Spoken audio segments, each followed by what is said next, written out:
legalizefreedom.com.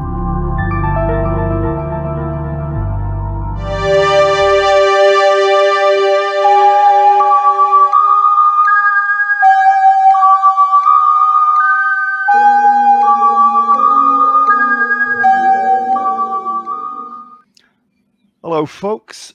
Today, I myself, Greg Moffitt, legalizefreedom.com, joined by Jasun Horsley, and we're doing an informal follow-up to a recent talk that we had, Harvesting Humans and the Rise of Machine Intelligence. That was a talk, for Legalized Freedom.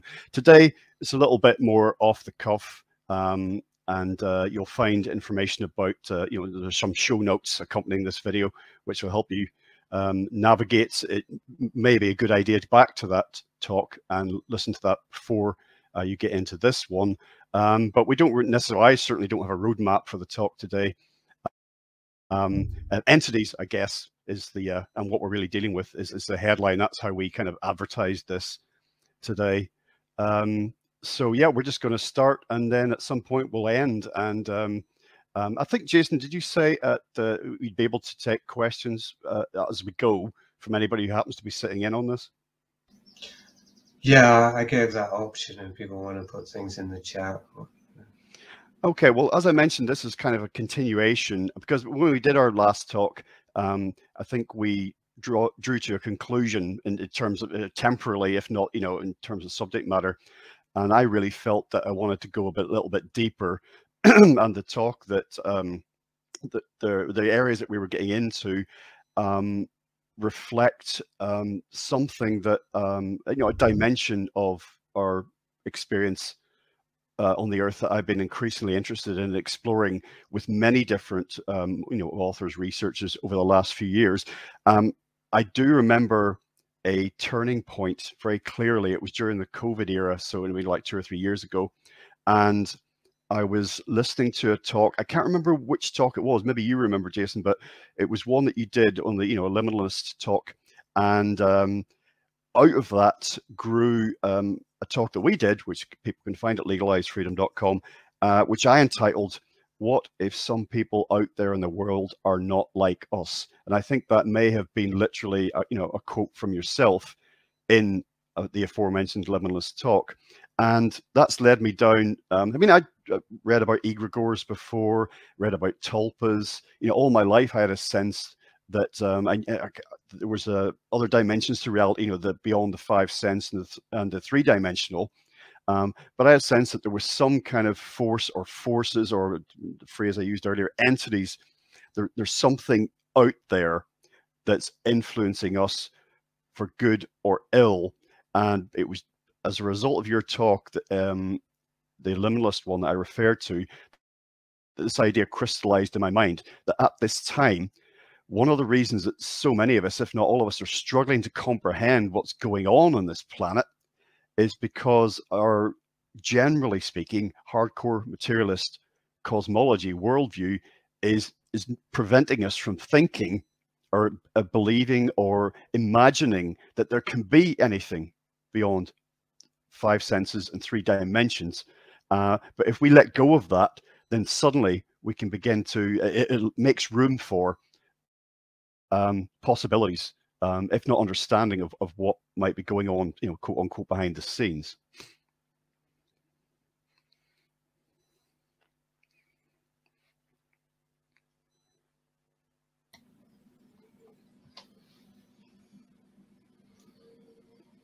So that was more of a series of statements rather than a question, Jason. Yeah, that's fine. I was just checking that it wasn't a delay or something. It was no. A natural pause. Yeah, so I remember the podcast. And I remember, because it was just me on my own, and it was a follow-up to a much older podcast from my AOLSK for Stormy Weather days called The Sorcerers Revelation. When I presented, I flew this idea that what if some people are not people? And I was suggesting that there might be thought forms out there that assumes human form or pass for people. I was exploring the idea anyway, and I revisited it. I can't remember why I revisited it for that podcast, because it wasn't directly connected to the entity exploration that I've been involved in the last couple of years. Although it was connected to something that David Shana said, I vaguely remember that, because it caused me to go back to that material. So yeah, and currently, as you know, Craig, I have been trying to practically explore this question of entities, like find a way to practically address it, not just talk about it or think about it, and not just understand it, because it might not be possible to understand it without, like, farming. You know, you can read all the books you want to about farming, and you talk about the theory of farming, but farming isn't really theoretical, it's practical. And I'd say that's really true of anything that has any real meaning. It's got to have a practical application, but some things we can't understand except by practicing them, like farming. So then and philosophy is kind of the opposite of that. It's so abstract, whereas entities, I'd say, they have to be practical, and once upon a time they were practical. One of the things Dave O'Shan has been saying recently that I found interesting in this regard is that the New Testament in the Bible is very much about dealing with spirits and dealing with entities. It's not a manual, but that's a real, more than a subtext of the gospel and the New Testament. It's just a thread that runs through it, and the Old Testament. Angels, you know, fallen and unfallen, and demons and whatever else is in there. So it is, as you were saying, it is something that until quite recently it was part of the Weltanschauung, you know, the way, and there was a practical understanding of it to some degree. So that's where I'm at anyway. Like, the reason I'm talking about it with you and with other people is to try and use language as a way to, and thinking and understanding as a way to feel our way back into a felt sense of it. And when you said, what was the last thing you said? Behind the scenes, as it were, that probably the meaning that many people would go to, at least in our typical audience, if there is such a thing, but people who listen to you or I, would be behind the scenes of world politics, or behind the scenes in sense of invisible string, you know, puppet masters and stuff, human or otherwise. But where I went with that, when you said it, was into the blood, inside of us. Like that's kind of inside the scenes. But how are we being controlled? Is it externally, or is it internally, or is it both? I'd say it's both. But one of the ways I feel that we can talk about and start to explore entities is by referring internally, because by definition, I think we'd agree they're invisible, and in, you know, our five senses, our normal senses don't perceive them because we haven't opened our spiritual senses. But that's the problem. So where does it start? I mean, we're not just going to start squinting at the shadows. I suppose some people might. I would say it starts with trying to get a sense of the entities that are most closely involved with us, and they would be at least partly on the inside. The idea of control from the inside is very interesting. And by the way, when I, or if anyone else, Jason and I, or anyone else refers to, you know, the COVID period, the pandemic, generally it doesn't matter what you think about what that was or wasn't, you know, so don't necessarily read anything in particular or overlay your own agenda or thoughts onto anything that's said by anyone else. But the bodily integrity idea was really key there, wasn't it? Because I've often thought, you know, there's this idea that one's mind is kind of the last bastion, isn't it? You know, whatever they can do to you, you can be put in prison. You know, the gulag. This comes out from, you know, Nazi prisoner of war survivors, and, you know, and other similar scenarios, that in their own minds, that was one territory that their persecutors, the prison guards couldn't get into. So what you said about this idea of being controlled from within is kind of really interesting and kind of alarming in a way, because we like to think that, you know, our bodies are our own. It's one thing that we can control. You know, most of us don't. You know, we abuse our bodies, what we put into them, and also our minds, of course. But again, it was the COVID thing, I think, was such a learning process for so many people in so many ways. And actually, it had the opposite effect. It sent many people deeper into unconsciousness.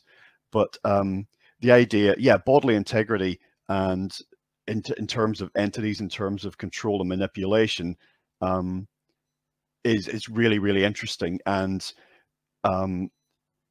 overlay that with some of the ideas, some of the more esoteric ideas that some people have put forth about the COVID era, about vaccines, for example, and what that was about. And then start, you know, I'm thinking one of the things that I discovered during the COVID period, I knew who Rudolf Steiner was, but I'd never really approached his work. And when I read his, there's a book that was published, I mean, I can see it from here, I just can't get to it. There was a book that was published during the COVID period, which brought together everything that he wrote and said about vaccines. And it's a real jaw dropper, you know, if anyone hasn't read it, just to go, oh my God, he said this, he said this. Not to attribute these insights uniquely to him, but nevertheless, you know, he's a prominent occultist who came out with this stuff. Hmm. Yeah, I haven't read that. I mean, I've listened to audios about it. What was I thinking? Before you brought up Steiner, it was about this control. That seems to be the larger question. Because the vaccine, whatever, the mRNA and so on, these are literalizations of invading the body.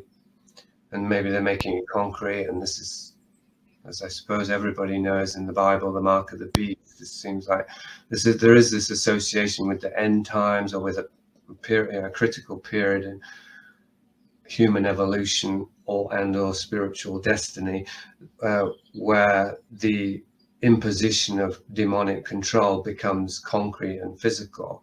And it does seem as though we're seeing that, but it is by something that's been going on for a very long time, that took this long, like a cancer, to metastasize. And the thing about being controlled, like we've been being controlled. Oh, this is what Big Mother is about in the book that I've written that's coming out later this year, that all of the technology that's being created to control us, what's going on there? Human beings are creating technology to control other human beings. Well, I suppose you can square that circle if you have this idea of this separate elite faction of human beings behind the scenes cackling and rubbing their hands, but that has never really satisfied me, because to really work, it'd have to be a different species in some way. It'd have to establish such a degree of separation to maintain control that it would be like two species. So I find it much more satisfying, and it ticks more of the boxes if we're talking about some unseen or unknown anti-human or non-human presence, even though that is a tricky area, as we've seen with David Icke or Whitley Strieber or these other characters. But yeah, the point that I explore with Big Mother is it seems to be that invisible entities are manipulating human beings to create the technology whereby human beings can be manipulated. So again, what I was trying to get to is we're already being manipulated at a very deep level before we create the technology that seems to be finalizing the control system, like a trap that's getting sprung.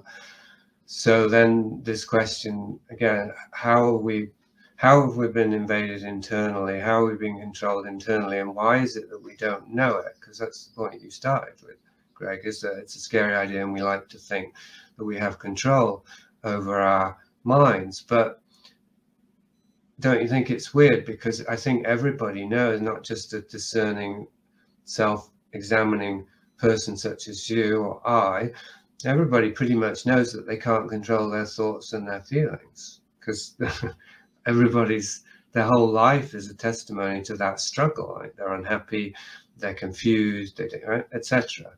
And all someone has to do is try and stop their thinking, to find out they can't do it. Everybody knows what it's like to have thoughts they don't want to have, to get pulled this way and that by thought, right? It's just so typical, right, of our existence. So it's like this thing that's hiding in plain sight. We know we can't, we know we don't have control internally, but we never attribute it to, well, some of us do, but a lot of people don't attribute it to anything else. They just accept it. It's just kind of normal. It's normal that you've got no control over your thoughts and your feelings, and you feel like you're constantly being pulled this way and that, and doing things you wish you wouldn't do, and not able to do things that you wish you could do. It's right. It's just the human conditioning, folks, or human nature even.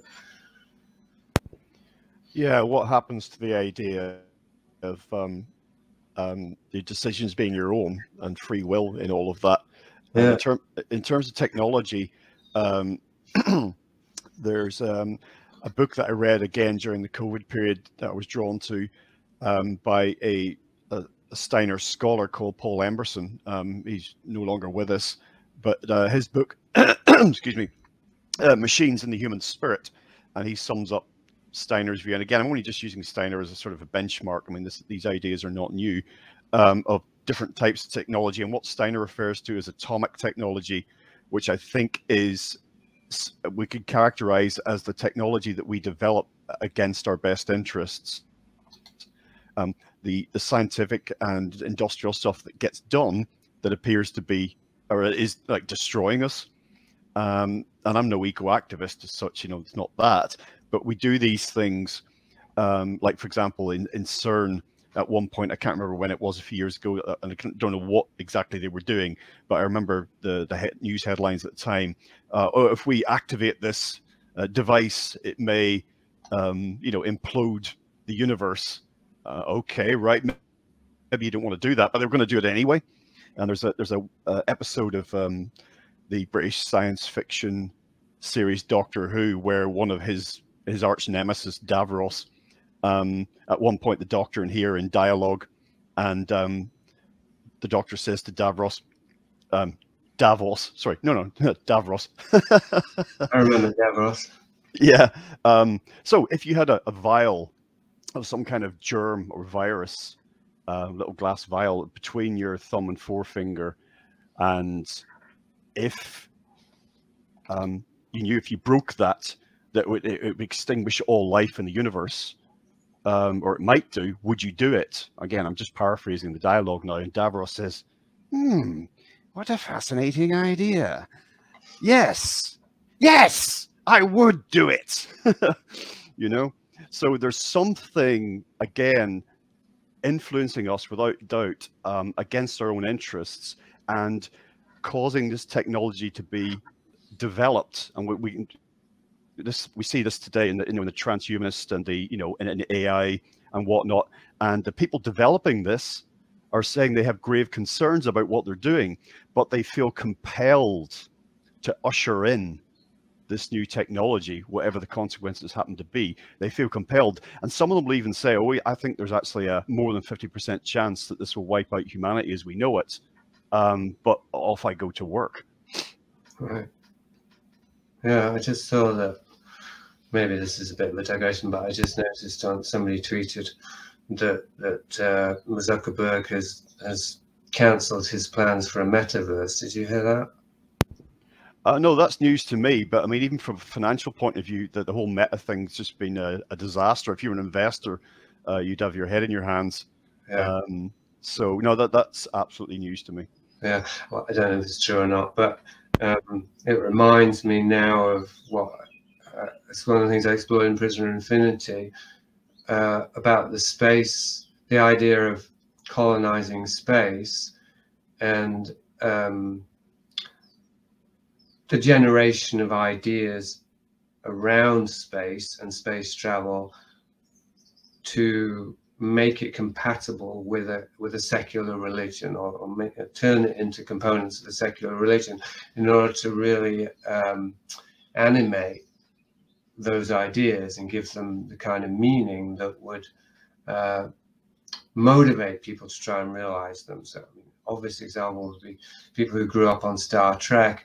They might not become Trekkies, but but even if they didn't, they were in love with the show, and so they grew up with this quasi-spiritual fascination with the show and with the whole idea of space travel, and they grew up to become, you know, designers and so on, and space engineers and IT workers and whatever else, whoever designed those cell phones, you know, that resemble in Star Trek, etc., etc.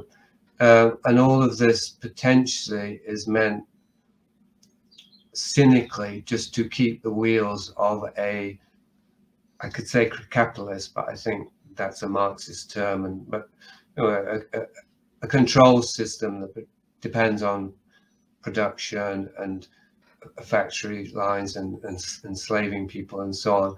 The system as we know it, as it's evolved, even with IT and all the rest of it, to just keep that going and to keep people motivated. And it doesn't really matter if space travel is even possible. Never mind if it has anything to do with human evolution or spiritual aspirations, all that stuff that's added on top of it. I'd say, I mean, based on what I explored there in Prisoner of Infinity, it doesn't even really matter if space travel is possible, as long as people believe it's possible, and you can create the industry and the aspiration. It would mean that if it wasn't possible, then NASA would have to be a big cover-up, and all that money was going into sex trafficking or something else, right? Which it could be. Well, sex trafficking makes money, but it takes money too, or whatever else. But anyway, I was just thinking of all that with the metaverse. Does it even matter if the metaverse is really possible as it's foreseen, or is it more of a shoehorn for something else that just keeps people believing in the technology, that somehow it's going to keep morphing, it's going to keep creating new opportunities, new solutions? Because that's it, isn't it? It's like, reminds me of the aliens as well. Like, the aliens are always being promised to come, or the gods, if you're into the von Daniken stuff, the ancient astronauts, same thing really. They're always promising to come, but they never come, because if they came, it would be really dreary. Like, as soon as they entered into our reality, unless they destroyed us completely, then they'd become reduced to just one more element of our reality. Whereas the whole point is that the solution has to be magical. And something Steiner writes about as well, talked about as Iron Man, that he would present some magical solution. So that, I think that's this undying aspiration, is that human beings get possessed by the idea that somehow they can be instrumental in bringing about a magical solution that will solve all problems.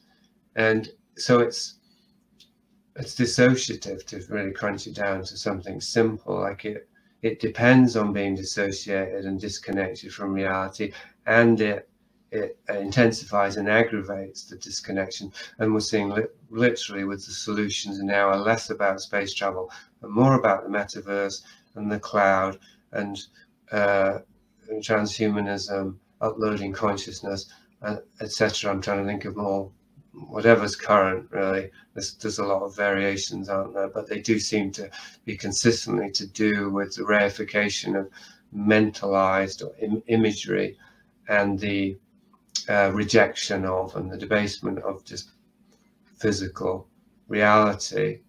So then that last thing you said, or at least the thing I'm remembering now that you said, they don't care.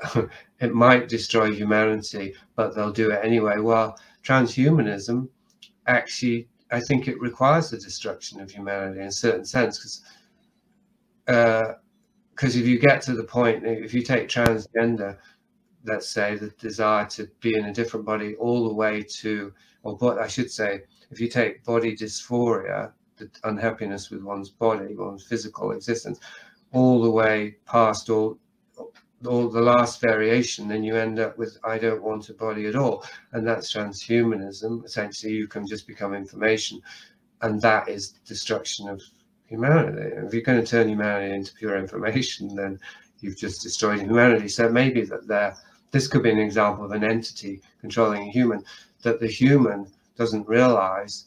He thinks that they're different, as in saving humanity and destroying humanity.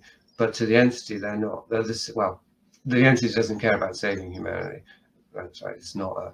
It's just, it has a different agenda, and the agenda is just I don't know about destroy humanity exactly, but enslave humanity completely under the guise of saving humanity.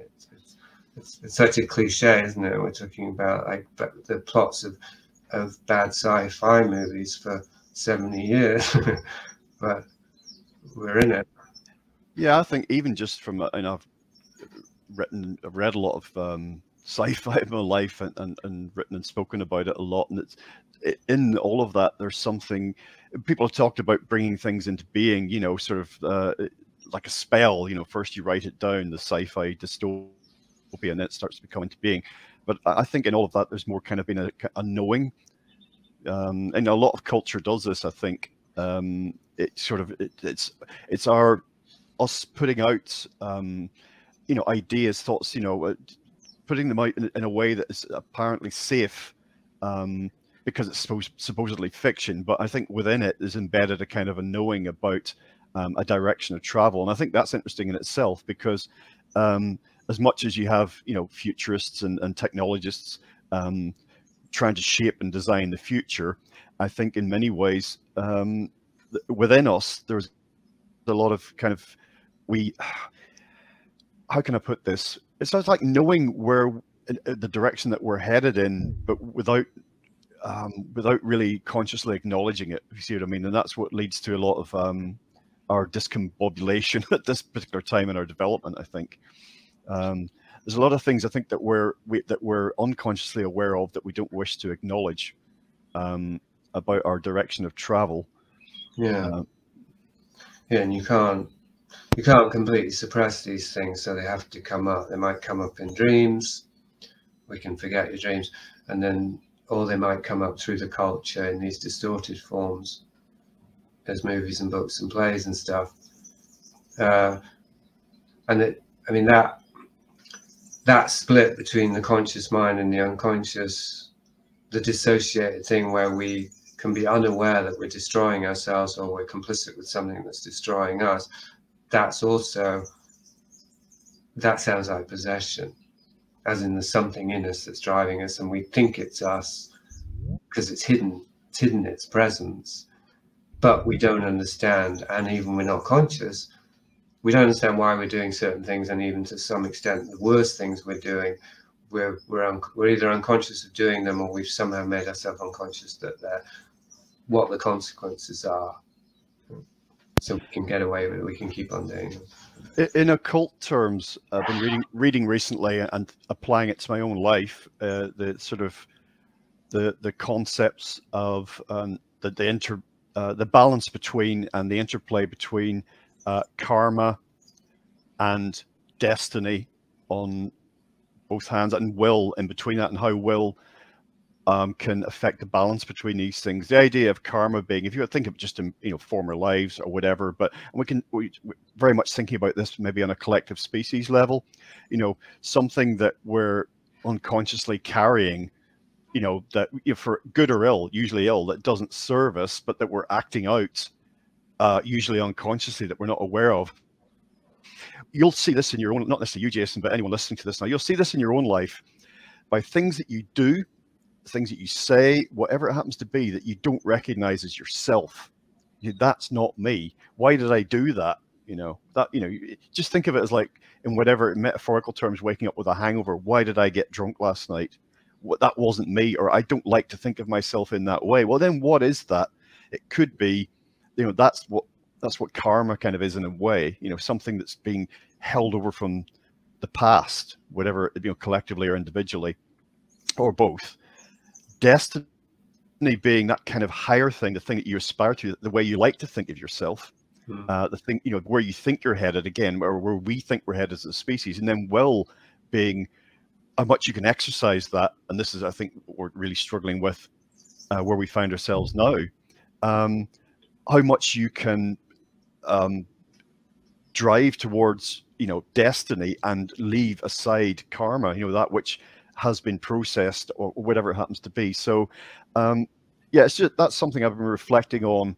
It's been very useful for me, that kind of those kind of metaphors, thinking about in terms of the human condition, again, individually and collectively. But it's something I've been thinking about in terms of the course of my own life recently, and sorry, thinking recently about my entire life, and it's been very useful for me. It's had some good insights actually to say, okay, yeah, so that stuff that I did or whatever that I didn't think it was me, if I can think of that in terms of karma, then maybe if that's something from a former life or whatever, you know, then I don't know, it's been very, very useful to see events and decisions through that lens.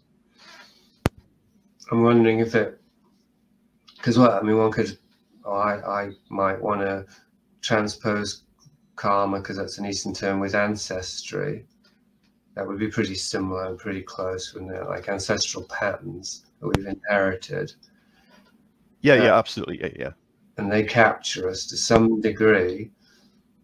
Well, I'm having two thoughts simultaneously, so I might end up losing both of them. So one of them is that this destiny thing, like the things that I aspire to, how do I separate those from the ancestral patterns or the entities? Because we're incepted with ideas and aspirations, right? By the culture and by our ancestry, by the unlived life of our parents and all of that. So that's tricky. That's one thing. And then another thing, I don't know whether it's connected, but I'm kind of involved in this right now, even though I partly wish I wasn't, which is that I've very recently, I've got re-obsessed or re-ignited by my passion for movies, for cinema. And I've been looking at old scripts I've written, and I've been thinking, God, I would actually really like to make this movie. And this is something, I just wrote 16 Mounts of Hell. Like, I thought that I had pretty much moved away from all of this and towards the simple life as a farmer. But I find now that it actually still has some hold over me. And so is this karma, or is this destiny? Is this something, and is it perhaps my destiny, or is it essential to my destiny to get free of my karma that I have to re-engage with something that has obsessed me in a way that neutralizes it? Because if just sheer willpower isn't enough, that's the third thing, like will, well, where does that come from? So anyway, I mean, those are my thoughts there. That it's I suppose the unifying point there is entities again. Like how do we know when it's not an entity? Like, even the desire to get free of entities could be an entity. Even the desire to get free of karma, or as I said about destiny, that could be something that we inherited. So it seems as though I suppose it's the point I led with, isn't it? It has to be experiential. What's our felt experience sense of coming clean? Because to me, that's what it's all about. Which I feel I'm trying. When you talk about destiny, what I really aspire to, I don't really aspire to make a movie. I mean, if I could only say one thing, it wouldn't be that. It wouldn't be anything worldly. I'd say I'm aspiring to save my soul. But that's something. I mean, how do you approach saving your soul? We don't have a point of reference. I feel like, I mean, we've got the Bible, so that's not nothing. But it's certainly at a very practical level, in terms of resolving the things or identifying, getting clear of entities that have possessed me. It's not clear. It's not clear to me how to proceed. I thought it was. Recently, I mean, until recently, maybe I hoped it was, but then I discovered over time that it's just not really practical. As in, I thought, well, if I just give up everything and just go back to working the land, then it'll take care of itself after that. And that may still be the case, but it's a lot harder than I thought it was, in more ways than one. Like, just going back to the land is physically, practically hard, but also taking out those cultural, ancestral, or karmic implants that drive me to try and fulfill a destiny that perhaps isn't a true destiny, isn't compatible with a true destiny. That's a lot harder. What if there? I wonder which would be worse, actually. This idea, this very broad concept that we're imagining, entity possession, what is it we're dealing with, forces behind the scenes, all of that. What if there was actually none of that and it was all just us? Well, I used to believe that. I mean, because I went, well, Prisoner Infinity was because of sort of grounding point for me, because I'd spent so many years believing in sorcery and occultism and all that stuff, and I felt it was the second Matrix that I felt in certain ways more trapped in than I had been in the first Matrix, because it was bigger and it was closer to reality, so it was harder to it's easy enough to reject the first Matrix for me in terms of go to college, get a job, the social conventions are obviously always false to me, but the second Matrix is occultism and entities and all that. So for the process of Prisoner Infinity, it was very much about, can this all be stripped down just to us? Could this all just be us? And that the psyche is so mysterious that it can fragment into autonomous fragments, and then they come to us as if they're angels and demons and so on. So I've definitely been there, but now I'm back to entities. It's like that saying about first mountains are mountains, and then they're not mountains, and then they're mountains again. So first entities are entities, then they're not entities, they're just us, and then they're entities again. That's where I'm at now. It could be that they're going to be not entities again. I don't know.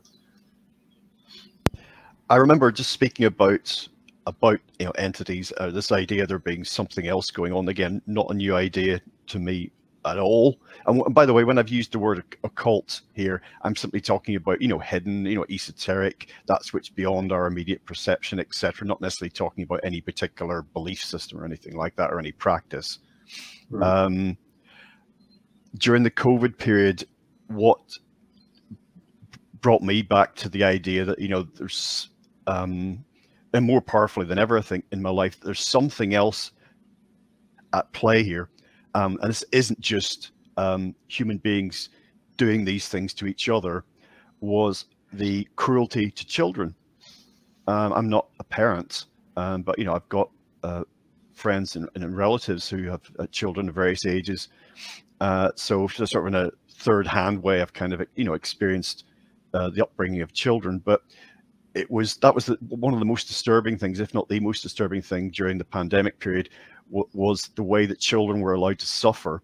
And I just thought the people, the entities, the forces, whatever that could allow this to happen, never mind cause it to happen, cannot be human.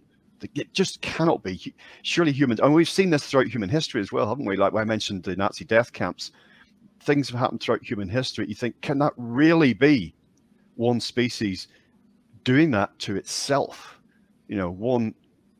People doing that to other people like them, or are they not like them? So that was the most recent, time when I was brought back to all this, and again, that was around about the time that I listened to your podcast, and it really got me thinking. And that train of thought is very much alive at the minute. In fact, it's informed a lot of the ideas that I've explored since then. Not least with yourself. I think there's a growing idea, I think, in secular society. It's consistent with woke culture, I think, that human beings are bad, that the human nature is more than just flawed, and that would be a way to reconcile that tension that for you led you to want to explore the possibility of demonic entities or something non-human and anti-human involved. And of course I concur, because I think I've always known that human beings, the human nature, just like nature itself, is fundamentally good, that it comes out of something that is profoundly good, and that it is consistent with, it is an instrument of goodness, and therefore it leads to goodness. But clearly human society is not that way. So I was a misanthropist from quite a young age, long before it became fashionable. I guess part of being a progressive, a child of progressive parents. And now it is fashionable, I think. And I'd say that is evidence of a demonic influence at work that is making human beings less and less human, and therefore kind of establishing an attitude or a belief that human beings are just bad, and that, because the whole environmental movement and Extinction Rebellion took it to a weird extreme. It was weirdly contradictory, because it seemed as though Extinction Rebellion, which is, for those who haven't researched it, Luke Dodson did enough research to convince me, I didn't need convincing really, that it was a socially engineered movement. It wasn't a grassroots thing, but a top-down thing. But then they seem to be pushing for the destruction of human beings, essentially, to avoid an extinction event, which is back to this paradox again. We have to destroy humanity to save humanity, or more literally, perhaps, or more specifically with the Extinction Rebellion, to save Mother Nature, the planet. Humans have to go because they're a cancer on the face of the planet. That idea has been around at least since the 70s. And recently I had this insight, if it is an insight, about Lucifer, like the myth of Lucifer, how he was the brightest angel of God, and then God created humanity, and then God put his attention on humanity and said, this is man, he's made in my image. And in the Quran, even, I think it's in the Quran, or at least it's in Islam, I think, that Lucifer and the angels were supposed to bow down to man. And Lucifer said no, and basically he was jealous, and then God cast him down. Well, not before he didn't just say no. The serpent actually went in there into Eve and got in her blood and screwed up the whole project. And then he got cast down, and so what occurred to me was that if Lucifer in this mythic fable was jealous of humanity, and he himself got cast down, that what Lucifer's end game, really, and maybe it was there at the beginning, was, I'll make humanity, the God is raised up, I'm going to drag them down to the lowest possible level, even now to my own level, because I've been cast down, and then God will reject them. And then Lucifer will have his revenge, because God rejected Lucifer. And it's like in Job, that's the bet that Lucifer makes with Job. He says, give me your best man and I'll turn him against you. And God says, okay, down there, it's Job, do your best. Not very considerate of God to let Job, his best man, but anyway, it's, God works in mysterious ways. But that is, it's a very tidy nutshell, that Satan's MO, and that somehow God goes along with it. Somebody, okay, it's in the Quran. Where was I trying to end up on here? Human beings' debasement. Oh yeah, so the more that human beings are possessed by Ahrimanic or Luciferic entities, or whatever it is, the less human they become, the more they both reject their own human nature and in human beings, but they also embody an anti-human principle. So they become less than human, and so they become their own proof. So ironic. They're like the anti-humans become proof of the evil, or the unworthiness of human beings.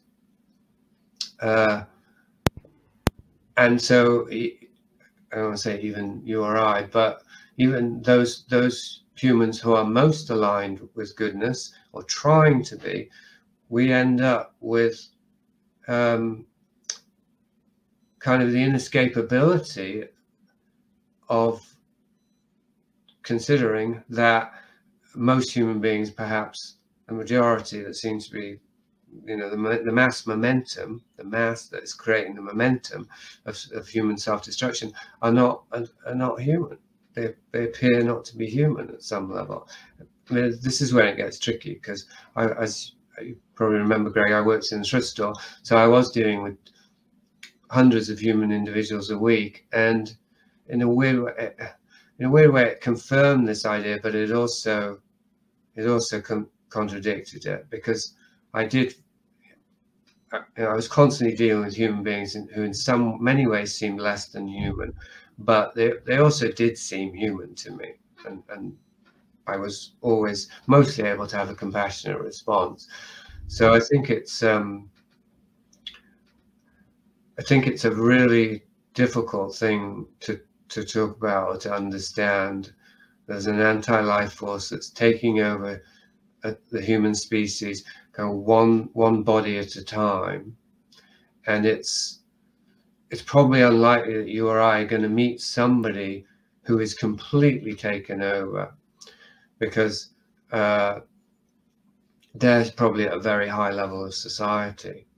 And what we're more likely to encounter, or I did in a thrift store, are the casualties, the broken eggs in this satanic omelette, who are, they are subhuman, I'd say. Like an addict becomes subhuman because they're just driven by appetites, but they're not malevolent.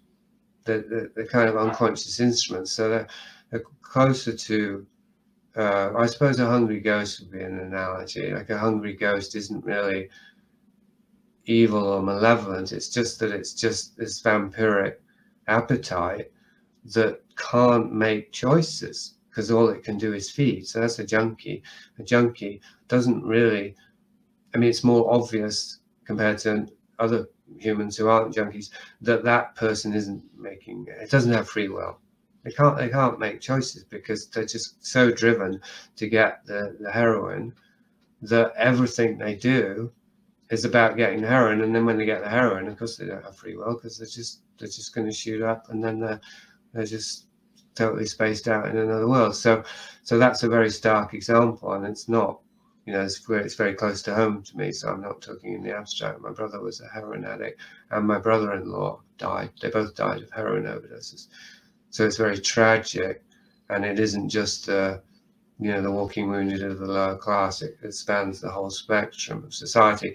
But I put it as an example of something that is kind of subhuman, or reaches a subhuman level of functioning, that we can still have compassion for, but we have to recognize that, yeah, something is taken over human beings collectively and individual that seems to only have a will to death. It's like a death drive.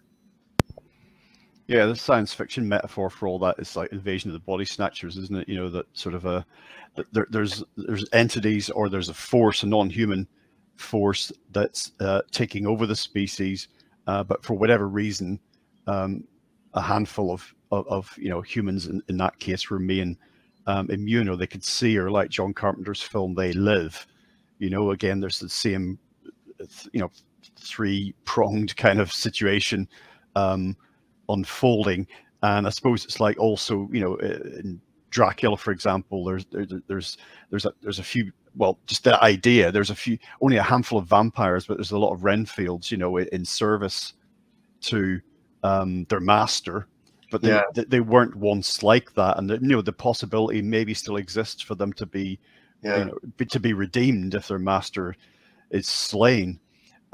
Certainly, there's the idea in a recent series of interviews I did, Grey Aliens and Artificial Intelligence. There was Nigel Kerner was the author of that book. He did 3 books on that topic. He, again, no longer with us. Why do these people keep dying? One thing that seems to contribute to someone's chance of dying is for me to contact them about an interview. But anyway, keep that on the down low, I think. But the idea there again is there's some force or some entities, whatever it happens to be, non-human, that in some ways, just the simplest words, is that they envy us, or that we have something that they can never have. And they're trying to either emulate that, or to steal it, or to destroy it. You know, if we can't have it, then nobody can, sort of idea. And you used the word debasement a few minutes ago. Yeah, you know, humans being, that idea of us being, has to be shown that we are worthless, and that we are dirt, and that we are a cancer on the planet. You very much see that in the culture now, don't you? That's what it seems to be about. The most prominent manifestation of this at the minute for me is the whole trans thing. And again, you know, I've done interviews around this and spoken to people who have transitioned from one gender to another. And it's got nothing, no reflection really on what anybody's identity or what they, how they see themselves, what they want to be, what they want to become. If that's something different, you know, to their previous incarnation or whatever that happens to be, no judgment there whatsoever. I'm talking about the, and I've started to write transhumanism now with trans in brackets. So it's transhumanism because trans is just, you know, being applied to more and more aspects and dimensions of our reality. But yeah, debasement really seems to be what it's about in the culture at the minute. And maybe this is what, you know, led you to say in our last interview when I was talking about not writing off all of culture, and you said, again, paraphrasing yourself, well, I'm pretty much at the point where I am, you know, prepared to, or at least considering writing off culture as it exists at the moment. Yeah, I'm going to renege on that, as I say, because I got pulled back in, and maybe it's a trap, or maybe it's just unfinished business.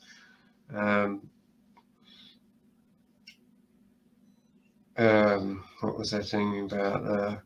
There were two things really that you were talking about. Oh yeah, the first thing was about the entities want something. And one thing they clearly seem to want, I'd say, is access to bodies. And that might even be that they want bodies. And that might be a clue to their nature. Although this they, the eponymous they, who knows what, how wide the spectrum is. Like I don't try and indulge in a taxonomy of entities, because I'd have to refer to knowledge, and it wouldn't be my knowledge, if you know what I mean. It would be based on things I'd read and heard, and Steiner is very good on this. So I have referred to it somewhat, I've commented on his stuff. But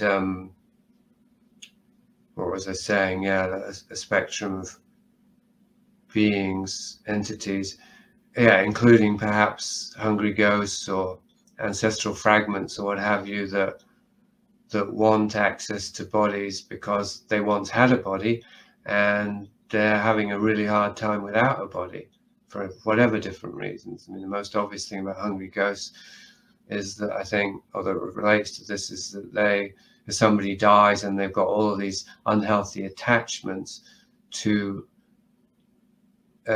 life, and they can't satisfy those attachments, those needs, once they don't have a body, then they latch on to maybe a descendant or some other living human anyway, and compel them to do those things that they want to do and would do if they still had a body. That's a basic summation. People keep dropping away. We're getting smaller and smaller here. To the hungry ghost thing. But anyway, I mean, it seems that there's something inherently dysfunctional in an entity that wants something it hasn't got. I mean, and there's a weird symmetry, because, and maybe this is again like it's one thing that looks like too, that human beings are aspiring to not have a body. And that's actually not that new. I mean, transhumanism is new, but people have aspired to go to heaven, for example, where you have to be dead to go to heaven and stuff. So there are different ways in which human beings have aspired to transcend the physical long before transhumanism, no? But it's weirdly complementary with the entities wanting bodies. Well, if you consider some of the ideas, and I'll use the word occult philosophy again, but you know, the perennial wisdom, then we come from non-material, and we, you know, we eventually become non-material once again, and that's kind of destiny, if you want to use that. You know, it's we will move beyond having physical bodies. We will transcend space and time, even. You know, so it could be that kind of drive within us that's kind of just misplaced in some current trends. You know, not realizing that that we're immortal in any case. You know. I don't know. I mean, I think that's certainly a big subject, isn't it? I mean, you said those things as sounded like they were statements of belief. Well, no, it's just it's a perception of a possibility, as it were, a sense. You know, Yeah, because belief is, it's either you know something or you don't. But in that case, what can we actually know? So we know nothing, I would say. So it's all a matter of belief on one level. But no, it's just a sense of that. How can I put it? It's part of a tapestry of concepts or ideas that account for our experience in a way, if you see what I mean, that kind of help to make sense of what we experience, you know, really. And then say, okay, well, if X was such, then Y would make sense. That's all. You know, it's quite scientific in a way. It's looking at what you're seeing, what you're observing, and then coming up with a hypothesis as to what might explain that. maybe. I was going to ask, but maybe I'll just make it a statement rather instead, that for me, the idea that we might exist eternally in a non-physical capacity, that can only be confirmed while we are alive. And so it's, in a way, it's kind of the opposite of what you said, but maybe it's complementary, that it can't be an aspect of belief, or whatever the expression is, an article of belief, maybe faith, because that's closer to something maybe that acknowledges it doesn't know, but hands over the question to a higher power. But what I wanted to say is that for me, insofar as it's possible to have a felt sense of something in me that is eternal and that isn't contingent on the physical, even though I am experiencing it in a physical body, so I'm somehow experiencing it through the physical, and with the awareness that I could be wrong and I could be delusional, that's the thing that, as you put it, transcends the physical. So to me, it's not that we transcend the physical after we die, but that we transcend the physical here and now, and and I go even further, things we are talking about, this big subject, only insofar as we are able to transcend the physical here and now in this body, do we do so after we die. I'd say it's entirely contingent on bringing that experience into the temporal, to then we create this bridge, really. We create a bridge for us to cross over afterwards, and that is consistent with certain ideas, like Keats' The Veil of Soul Making, that a human soul only comes into being through a life of alignment to God's will. I just keep it simple. A life that orientates itself towards goodness, and so becomes compatible with, or an instrument of the eternal, really absorbed into the eternal, and then well, God takes that soul into its fold. But otherwise, I think that I don't think that I think that that's all just an idea and a belief, and that actually probably, although we are in a time in history where there's this anti-human, atheistic dominant belief, it doesn't. I mean, there were plenty of anti-human and malevolent and demonic programs and behaviors when it was a predominantly Christian culture. We don't want to deceive ourselves about that. Like, Christianity was an instrument for demonic forces also. So people could believe in the soul and the afterlife, and they still act like monstrous human beings, and so they ain't going anywhere when they die either. I mean, they're just going to stay stuck in hell, or whatever the alternative is. I can't remember what my point was there. Oh yeah, the belief in the soul, or the belief in immortality and these things, it seems to me that they're like many of the worst human beings have subscribed to those, so they seem to be very much tainted, damaged goods. And so the indication to me that as I explored in Prison Infinity, is that those beliefs themselves can be deranging and dissociative, and so we need to find an alternative to this experience, understanding of what you're saying transcends the physical.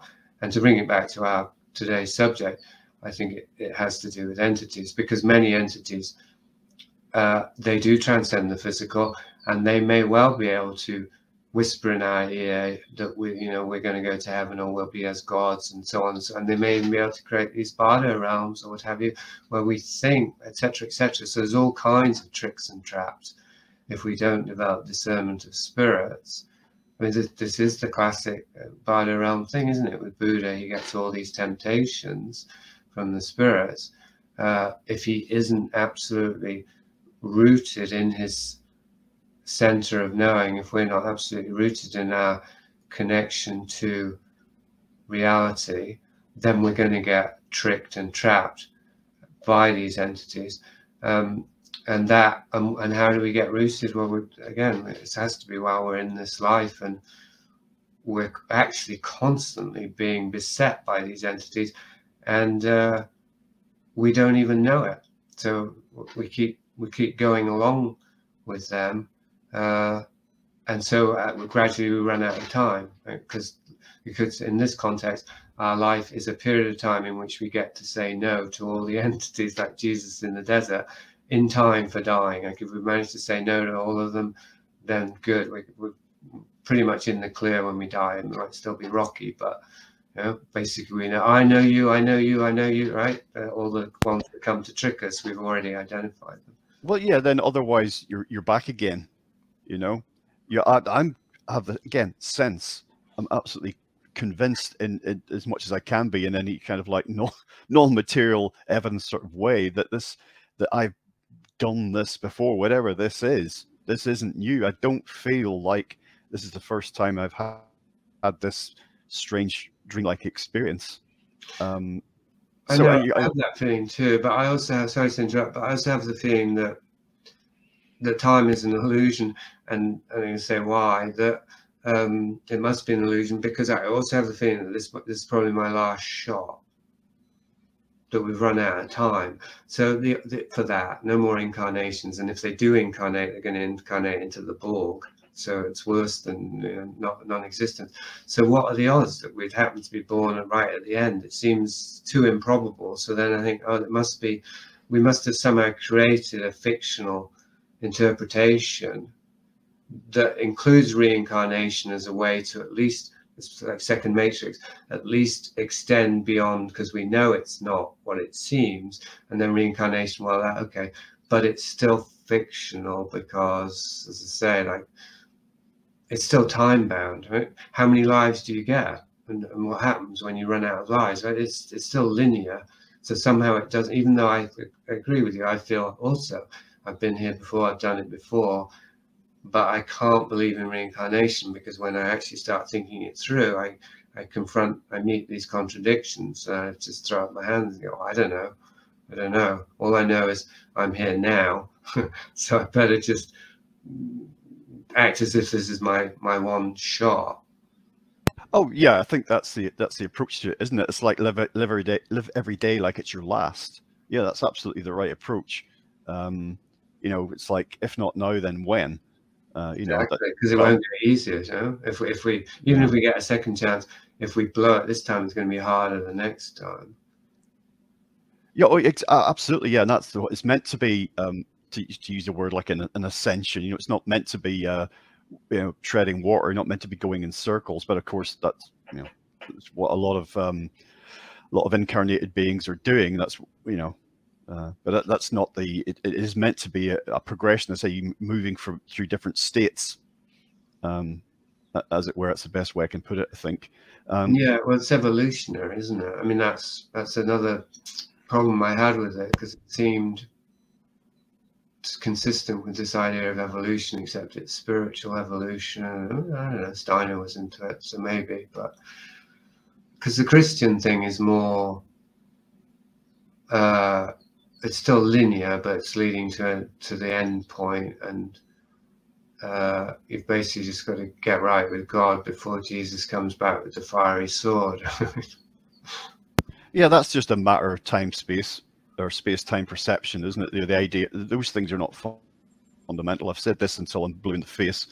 That they're not space and time are not a scaffolding upon which reality is somehow suspended. They're within a wider reality. So whatever we say about those notions, they're within a larger sort of context. And I mean, it's another problem we have is imagining, eternity. The idea that there has always been something, put something in air quotes, and that if we could travel out into the wider solar system and then beyond the galaxy, which I don't think is the point. That cannot be done. It's just an idea that we've become obsessed with. It must be achievable. If we could do that, there would be no limit. That's just there's artifacts. These ideas that there are limits, whatever it is, time and space. They're just artifacts of human consciousness, of our minds, and the hardcore materialism of the last few centuries has just crystallized that really again. But it's something I think that's where we find ourselves now, moving away from, but not liking it. You see what I mean? We're being pushed at the minute rather than moving with any sort of volition. We're kind of being we're getting hard lessons day by day in schooled in what reality, if not what it really is, what it might be. And this is why so many people are talking about oh well, these ideas are not new, because they're not. So yeah, end of statement. What do you think we're being pushed away from? Pushed away from? Yeah, you said now we're being pushed away, whether we like it. Well, just the dominant paradigm, materialist paradigm of the last few centuries, since the scientific and industrial revolution, that matter is all that matters, and that's all there is. Well, let's linger on that for a second, because this thing about being dominant, because I think there's a clue in here as well, like the idea of the 1%, for example, because it hasn't really been dominant in terms of numbers until quite recently, wouldn't you say? I mean, until even 50 years ago. You're absolutely right, and it's going top down. Yeah, the 1%, whatever phrase you want to use, it's been imposed. It's a framework, an ideological framework that's been imposed. Yeah, and so we've been conditioned, we've been socially engineered and trauma generated, conditioned by adverse circumstances, etc., to adopt it, haven't we? To adopt it and somehow put our faith in it, which brings us right up to date with mRNA and whatnot. There's this crazy blind faith. I watched a documentary recently about Heaven's Gate, that cult, which I'm sure you know plenty about. They were quite notorious at the time. And I was quite surprised by, I don't know how sympathetic or how kind of normal the people were, and not by the end, obviously. By the time they'd castrated themselves and then committed mass suicide, assuming it wasn't like Jonestown and they weren't murdered. And of course the documentary left out any kind of military involvement or intelligence involvement in that, because it looks like a psyop. It's so weird. But the main point, the reason I brought it up was that it was surprising that the people who fell into that cult, they weren't all whack jobs. By the end they were, but at the beginning, the way that they showed it, I could have even seen myself being curious and thinking, well, that's interesting. I can see some merit in it. I was into aliens for a time. But that looks like the most extreme cult to us now. And yet collectively, and then part of that cult was that they claimed, the two claimed that they were the two witnesses in the book of Revelation who happened to be extraterrestrials, and that they'd come from the kingdom of heaven, which was a physical place, and that they were going to gather the chosen ones and put them in a mothership, which is a physical ship, and take them to the kingdom of heaven. They completely literalized the religious ideas, and to the point where people were physically castrated because they wouldn't need their balls in the kingdom of heaven, and in the meantime they were just distracting, right?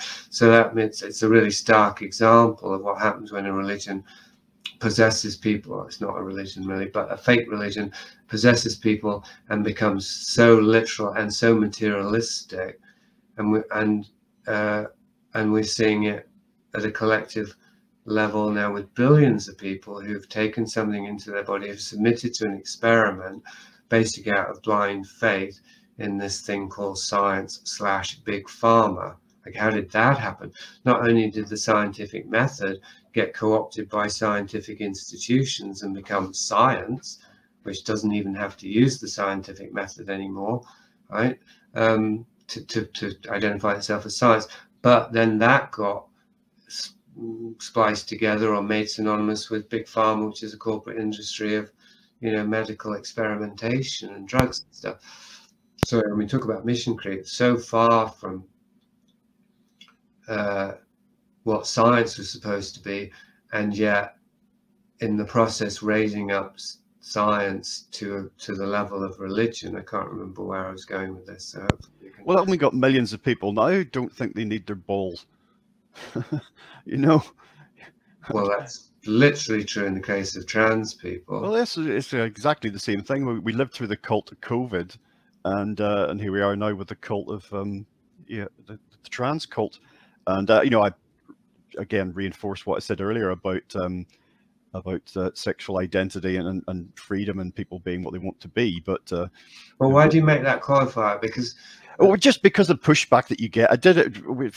I don't know if you have given up doing this. I'd like to qualifying these things by sort of saying, oh, blah blah blah blah blah. No, I never qualified it. I never qualified it, because if somebody is actually being coerced into cutting their balls off, to me that they're a victim of something really diabolical. So I don't want to sugarcoat or pussyfoot around that. No, I guess it's in our culture that you know, things are conflated, aren't they? You know, it's and I probably shouldn't play that game. You're right.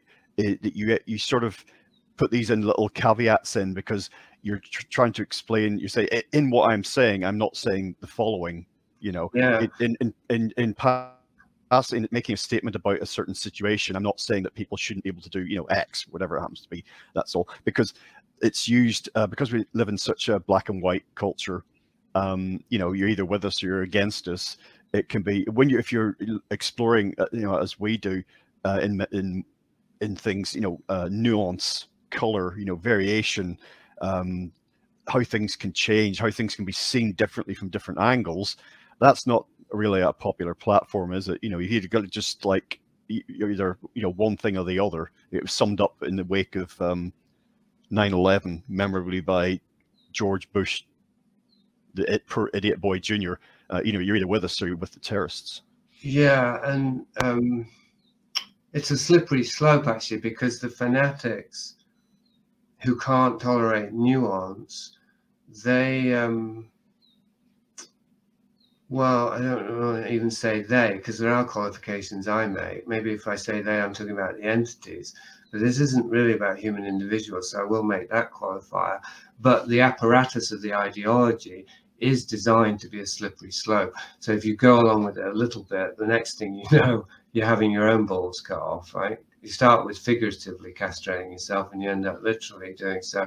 So without actually becoming compensatory, reactive pushback, because I certainly try and avoid that, I've become more firm and more fearless, if you like, or more bold in my expressions of my position around this.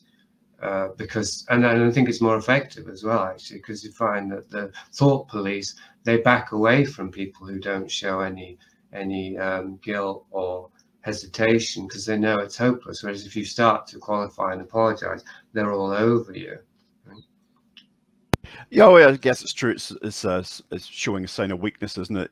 You know, in the wild, you know, lions selecting which gazelle they're going to go after, as it were. You know. And, I mean, there's just, of course, I understand, and I make qualifiers around trans, that in terms of somebody who is struggling with this body dysphoria, I have plenty of compassion for that person, but that's very much that's inseparable from my determination to expose the evil that they're becoming complicit with if they go along with the fantasy of a gendered identity and then try and do or comply with terrible things being done to their body. They are victims. They're absolutely victims of the thing that you and I might be trying to expose. They may not want to hear that.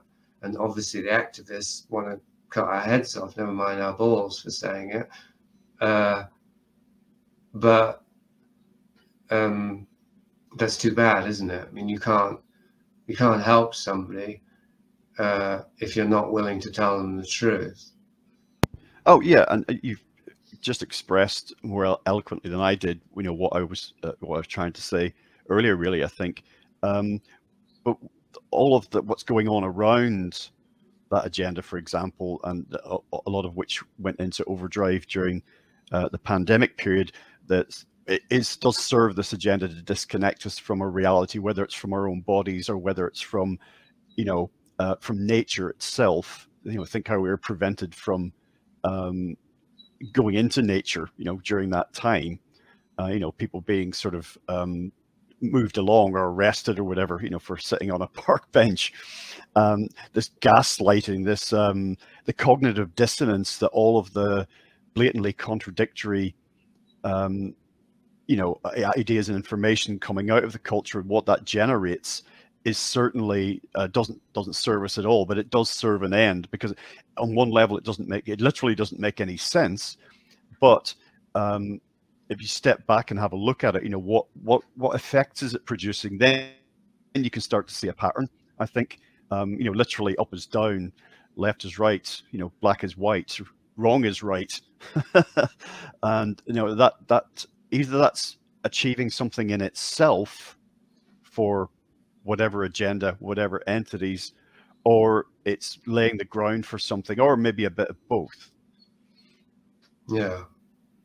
And the culture in itself, not, you know, when I say culture, I mean now specifically that, you know, that you and I engage with a lot, or, you know, certainly thought a lot about and spoken a lot about cultural artifacts, you know, movies, music, you know, TV, social media, whatever. Yeah.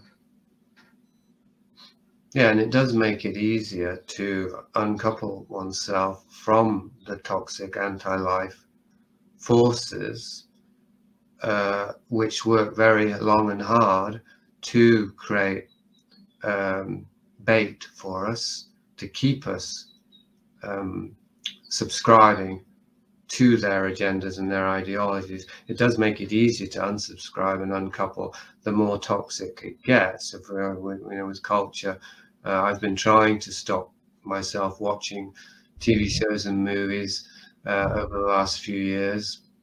Trying is quite the right word, but I'm becoming more aware that I would like to, let's say, and I have been reducing my intake a lot. Hard, I mean, I'm watching Succession now, but that's pretty much it for TV shows. But and it's become easier because so many that I have tried to watch, within half an hour of the first episode, I'm having to watch a couple of lesbians being lesbians for no good reason and got nothing to do with the plot, just because the BBC won't fund any TV show if it doesn't have lesbians in it, or whatever else it is. You know, all of it's the equivalent of diversity hires, but it's tokenism. It's been around for a long time, actually. But yeah, I mean, that's just a very stark example. I would say that the trans thing, and maybe we can bring this back to a general thing of entities, but staying for a moment on the specifics, the trans thing, which, as you pointed out earlier, it extends well beyond transgender. I just heard about transgeneric, I think it's called, or something. Anyway, it means you want to be a different species. That's now doing the rounds, and it's not that new, but it's becoming more widespread now. You want to be surgically altered to be a fish or a reptile, and so on. That it jumped the shark some time ago, and it's become more and more obviously toxic. And I will bring this back to entities, but I'll just finish this point. That's making it easier and easier for people like you or I to talk about it without getting jumped all over, I think. But more importantly, it's getting easier for parents and for children to avoid these terrible entity-based traps. Not that there aren't new ones being built, because you know me, I'm always skeptical or cynical about these things. But yeah, it gets more and more manifestly demonic, I would say, to call a spade a spade. So in a certain sense, that makes it easier. But I think it's also evidence that the demons, the entities, are becoming more and more confident that they have enough human bodies in their program, in their army, that it doesn't really matter now if they start pride parading. You know, satanic pride parade is it's not a figure of speech, actually, because the Church of Satan has come out now and kind of they're celebrating Satanism in various places, and it's very compatible with woke culture. Apparently, it seems from what I saw of the Satanic Temple that they were mostly kind of woke type characters, and the LGBTQ, etc. So it's becoming openly satanic, while of course rebranding Satanism as just one more choice and expression of the freedom of the human spirit to reinvent itself. But my point being, finally, that, and Steiner talked about this, that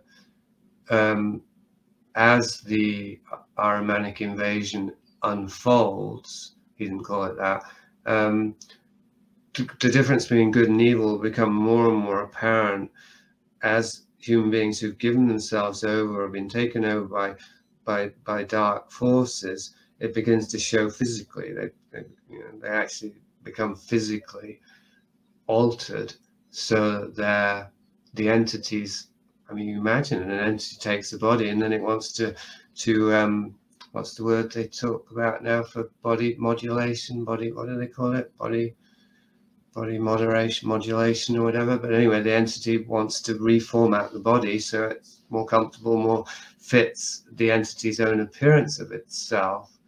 And there is a growing awareness of entities, I think. I know Naomi Wolf wrote something about it recently. So it's getting more mainstream while Christianity is having this revival. So it seems to me that we're on a curve of awareness here, where we can talk about these things, where it's becoming more and more not just acceptable but necessary to allow for a very radical alternate interpretation for something like gender dysphoria, which is possession, and one of the oldest diagnoses that there is. Yeah, well, I mentioned Dracula and Renfield before. You look how different Renfield looked, you know, when we see him possessed and when he did prior to that. And Jekyll and Hyde thing, isn't it, as well? You see how the appearance physically changes. And we've mentioned science fiction, you know, that's a popular trope in it as well. You know, somebody physically beginning to change to reflect something internal. At a very simplistic level, you see people who are beset by some kind of mental illness, how that affects their body. You know, the mind suffers, the body cries out. It cannot not but change your physical appearance if all is not well in your mind. That makes sense. You know, how is someone going to flourish physically if they're sick in the head? It completely makes sense. You don't water a plant, it wilts. I was thinking in terms of, like, you were talking about the entities feeling confident. There are some people who hold that there's actually what we're seeing now is desperation. So, you know, there's two different ways you can come at that. Yeah. I wonder, in terms of debasement and outrage, I sometimes wonder, as you know, you talk about the frog, you know, slowly being cooked in the pot as you turn up the temperature very gradually, and it ends up boiling to death. What, in terms of outrage, what it would take to get a meaningful reaction, meaningful pushback? For example, at some point, are we going to see predators in the street able to take a child from its parents and sexually assault them in the street in front of their parents? That sounds like unimaginable. If we get to that point, is somebody going to say, hang on, no? Is somebody going to step in and say, this is not, you know, this is not a new societal norm that we're that we were going to allow. Yeah, recently I was listening to your talk with Posey Parker. I can't forget the lady's name, but I listened to that with great interest, and she made a similar point about what, you know, it's kind of an inflection point in this trans agenda. And I think the phrase she simply used is like, you know, something, the straw that breaks the camel's back might be where, you know, when something really bad happens. But what is that something really bad? What does that look like? Right. Yeah, no, I mean, people are speaking up anyway, and it's not, I mean, doesn't necessarily, it makes a difference to individuals, but in terms of the tide of the trend, or the trend of the tide, it doesn't. Did you hear about this UN, the legitimization of pedophilia? Have you heard about this recent development? Just as a passing headline, I've not looked into the details. I don't know what the you know, the matter of it really is. You know, the content, Yeah. I should say. Well, since it's topical, we might as well bring in something that's really hot off the press. I have it in front of me. It's a UN document of some sort, and Principle 16 is consensual sexual conduct, and it says, with respect to the enforcement of criminal law, any prescribed minimum age of consent to sex must be applied in a non-discriminatory manner. Enforcement may not be linked to the sex, gender of participants, or age of consent to marriage. Moreover, sexual conduct involving persons below the domestically prescribed minimum age of consent to sex may be consensual, in fact, if not in law. So it's introduced, it's not, as far as I can see, based on that, it's not yet changing the law, but it's the lead into changing the law, because it's not acknowledging, it's presenting, or it's pushing the idea that children can consent to sex with adults. Well, I mean, the age of consent, as we know, has varied. It varies across cultures and societies, and it varies across time, and it varies even now in different parts of the world. So in some sense, it's arbitrary. However, it stems from some kind of understanding, knowing you know, it's there for a reason, shall we say. It isn't actually completely arbitrary. It's an attempt to delineate something, you know, meaningful, and that's why this matters. You know, though those who perhaps would subscribe to the trends that you've been talking about, why they would, you know, deny that, but it is important. Well, sure. I mean, we're preaching to the choir on that front, and that I'm probably good to, I mean, I just wanted to present that as an example without necessarily getting pulled into that, because it's a whole other conversation, isn't it? But in terms of what is, what can fly, what can get by, that would lead to the kind of scenario that you're talking about. I mean, you use that as an example, like an adult sexually grabbing a child sexually on the street and nobody doing anything, because they've been propagandized enough that they would feel that they were pedophobic if they were to do something about it. It does seem as though that's got to be a ways away, because currently the climate seems to be more people are pedophobic, more people are very hostile to pedophilia, even to the point that they exaggerate it. And if, you know, Roman Polanski's, well, he probably is a pedophile actually, and so is Woody Allen. So I can't really name names, but somebody who has sex with a 14-year-old is called a pedophile, which is just technically inaccurate, and it's a really dangerous blurring of lines, because there's just no correlation between having sex with somebody who's pubescent and the prepubescent.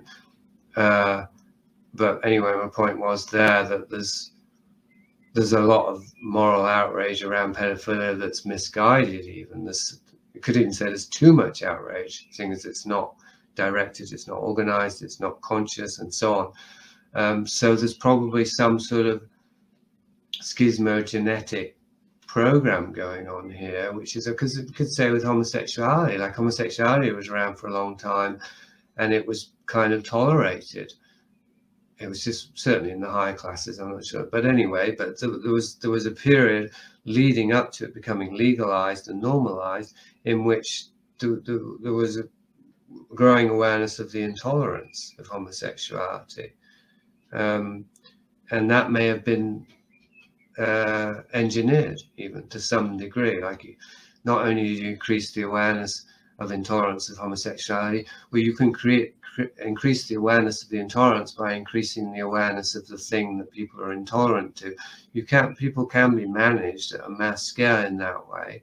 But basically the end result is you create this thing called homophobia, and then you provide the solution, which is normalization of homosexuality.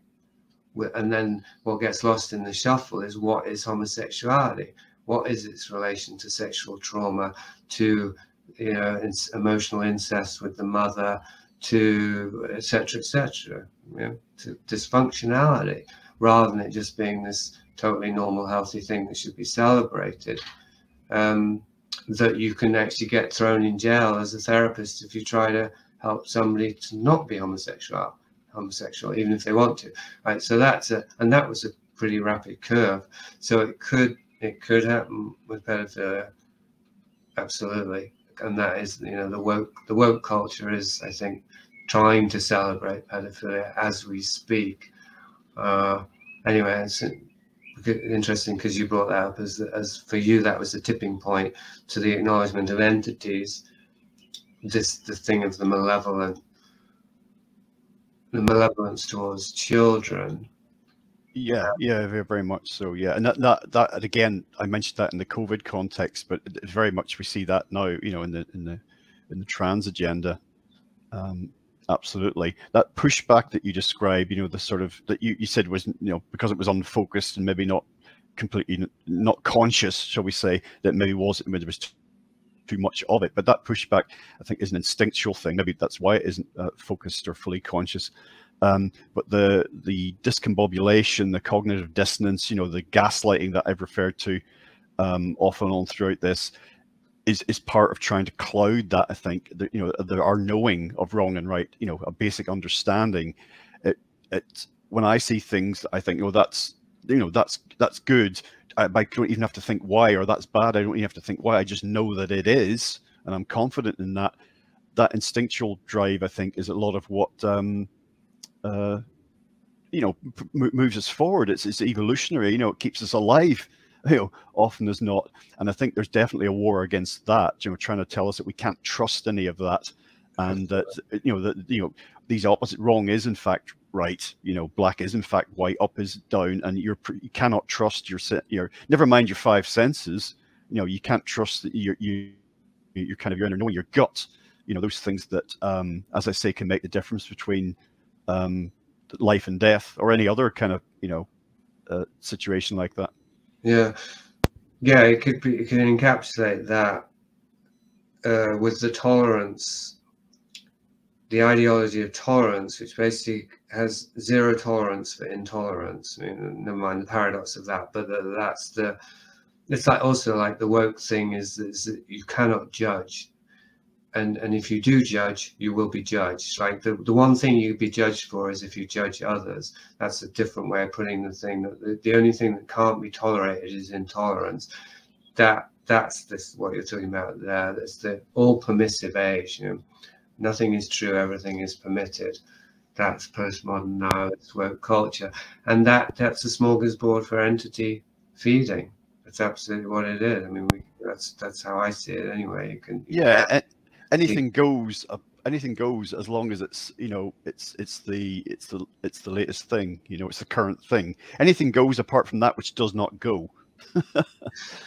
Yeah, well, but it specifically has to do with indulgence of personal desires and personal whims. So the things that don't go are more to do with community awareness, moral restrictions, boundaries, right? Things that have to do with how communities, what they need to function well together. Not only, but I'm going to focus on that to make the distinction that what's trendy, what's a la mode, and that goes is included in the anything goes thing, is about the indulging of whims, and that, I'd say that has to do with the entity. I mean, that's how the entities feed, and that has to do with fragmentation human communities. Yeah, I mean, you bring children up again. Can't speak as a parent, but you bring children up. I mean, I was a child once, and I was brought up within, with guidelines and boundaries, and some of which I might have agreed with, at the time, or or not agreed with, or didn't understand. And then in retrospect, some of which I could, disagree with, or agree with, or understand, or otherwise. And then as individuals, as adult individuals, we'd like to think the idea is that we set our own boundaries, we police ourselves, whatever it happens to be. That actually sounds like a negative, because there's a hell of a lot of self-policing going on at the minute. And that applies to, as you say, societally as well. Society can't function without rules and boundaries and whatnot. You see this is one of the things that people label indigenous societies, those that are still extant, as kind of somehow being limited, because that they have these clear delineations of how things are, how things should be, how they will be, and for example, in anything that might have been anyone that might have been identified as a threat to society, maybe in millennia gone by, that individual might have been taken out into the woods and just quietly bled, because it threatened to undermine the entire the entire society, the village, the people, whatever. I just watched a documentary about a town psycho that was killed by the whole town. Should we look at the question? Yes, because I'm also conscious that we have we're now, and we've done over 90 minutes, so we can we can look at the final phase, I suppose. Yeah, okay. Well, there's a very long question here. Do you want to read it, or shall I? I'm not able to do that with the tech as I'm set up here, so if you're able to, that would be good. Okay, this is from Thomas, or maybe Thomas wants to read it. If you want to ask it, Thomas, then just unmute or something and take over. Otherwise, I'll read it for you. What role does narcissism play in entity influence? The question is focused on those at the extreme end of the narcissistic spectrum rather than a normal person with some narcissistic traits. Narcissists can be quite negative towards themselves, lack of self-love, for example. Oh, well then that's okay, so there's more than one thing. They asked about Sage. So that's about clearing negative entities. And then as a talking point, it's interesting to think of a motel or hotel room that has an entity laying around from the previous person who slept there. You go about your day not realizing that you picked up an entity attachment from a seemingly benign hotel room. What subtle signs can we pick up on in our day-to-day life of an entity having influence over yourself or someone in your company? This may be a broad and naive question, however, and may need further unpacking. Yeah, well, that last one is I mean, it's good. It's bringing it back to practical basics.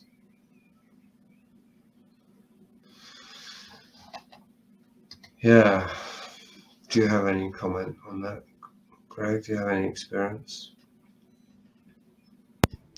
Well, in terms of energy, that I think that something we haven't really got into, but I think that the material reality that we experience with our five senses is more like a continuum. There aren't any individual objects actually, and I would sort of apply that to entities or individuals as well. I think there is a continuum there, so it's not surprising that energy would can move around in ways that we can't perceive, and this is characterized, I mentioned a few moments ago about intuition and gut feeling.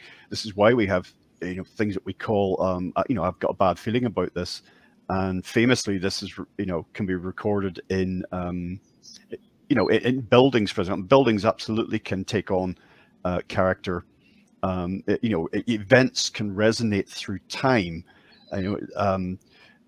Events can imprint themselves upon what we perceive as matter. Let's put it that way, because it is a continuum, and the delineations that we perceive are not really below the surface or behind the scenes, to use that phrase again. Those boundaries go away. So yeah, hotel room, absolutely. I mean, I think that I've not had that experience per se myself from a building or particularly a place that I can think of, but I've certainly had it around a person. An example which is relevant to our talk here would be Prince Andrew. If any viewers don't know who that is, I'm talking about a member of the British royal family. At one point, had to for work. I was standing very close to him, like less than 6 feet away, for a few minutes, and it was palpable. The negative energy was palpable, such that I really, really wanted to withdraw from that space, but I wasn't able to.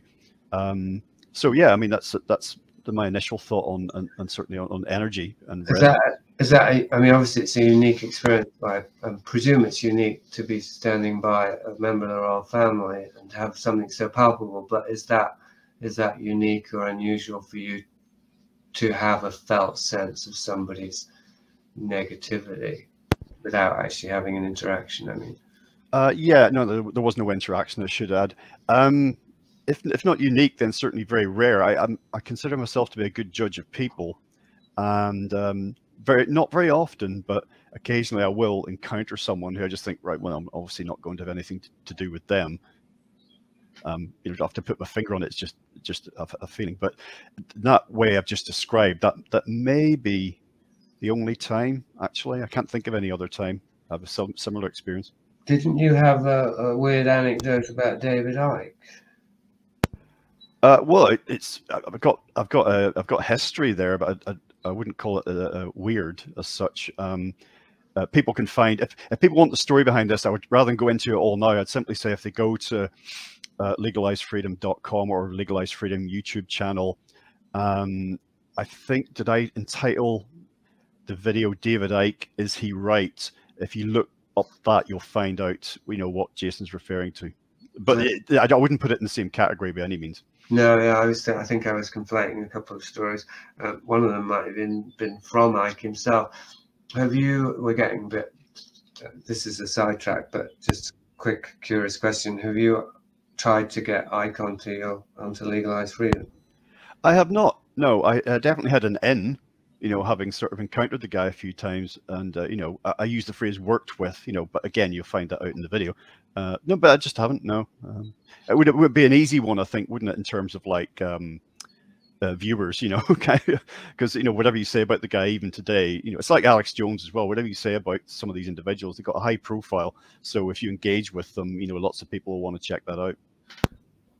But I don't know if it'd be easy though, because unless, I don't know how you are as a host, I have a feeling that you're not like me in this regard, because I don't want to have anyone on. I don't have a podcast anymore, but if I did, and when I did, I didn't want to have anyone on that I wouldn't confront if I felt that they were peddling bullshit. Generally, I just didn't have bullshit peddlers if I could help it. But if I was to talk to David Icke, I'd be quite tense about it, because I'd think, well, I'm going to have to take this bull by the horns, and it's a pretty big bull, right? So when I said easy, I meant in terms of like you virtually wouldn't have to promote the thing. That's all I meant. Easy in terms of getting a lot of clicks. Yeah, no, I know what you meant. Yeah. But would you feel like you wanted to challenge Icke if you spoke to him? Well, yes, and I mean in a sort of.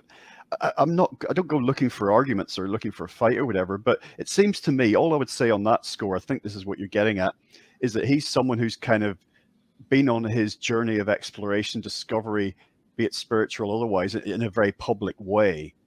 So he's gone from, he calls himself a dot connector. He's gone from one breadcrumb in the trail to another in full view, sometimes very public view.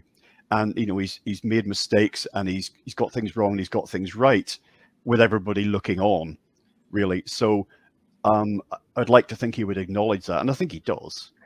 I know, I'd be much more critical than that. Well, again, that's fine. We're not each other. I mean, I really don't trust Icke as well. I mean, as I say, this is a big digression, but I think Icke is entity driven. I think Icke is an entity, a vehicle for entities. I feel that is possible, yeah. But you're now looking at where are we here? So I'd have to go back. Probably, I mean, I don't like to acknowledge this, but it must be 15 or more years since the period in time that I'm talking about. And I don't follow his work anymore. Not for no particular reason. I'm just on to, on to other things, as it were. So, so yeah, it's kind of, this is a bit like a, talking about somebody who no longer exists in a way, somebody who's passed away, maybe. Well, yeah, I don't follow him either, and that's partly why. It's because I find that he was always saying the same thing, and that it always had that same feeling of he's sincere, but he's not actually, he doesn't know what he's talking about. He's a salesman. But anyway, so that was a digression, bringing it back, but it is relevant, because how I would answer Thomas's question about the practicality of identifying entities has to do with this, to me, as a very human level. Like I don't claim to, and I'm not sure I especially aspire to feeling energies. I hesitated there, because certainly I know that the spiritual senses need to be as open as they can be. I'm just not entirely convinced that that is the equivalent of what we might think of as psychic powers, where you can start to see shadows or feel negative energy. I mean, your anecdote's much closer to just something that we just have a natural sense about, not that any spiritual sense wouldn't be natural, about if somebody's carrying around a lot of negative baggage, you would of course expect to pick it up.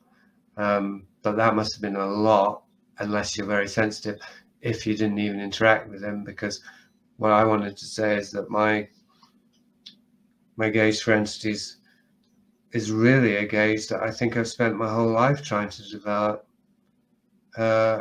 which is partly, could partly be summed up with, is this person bullshitting me or not? But it's not as simple as, are they lying? It's like, are they pretending? Are they hiding? Are they trying to get something that they're not being honest about? Are they maybe variations of those things, really, covering up? Are they uncomfortable and not allowing themselves to express their, just how real are they? Like, for me, that's always been, like, since a child, I think that's been a imperative, like a prime directive, to try and find a way to have a real connection with whoever I'm encountering, and if not, get out of there. So I'd say that has to do with entities and an entity awareness.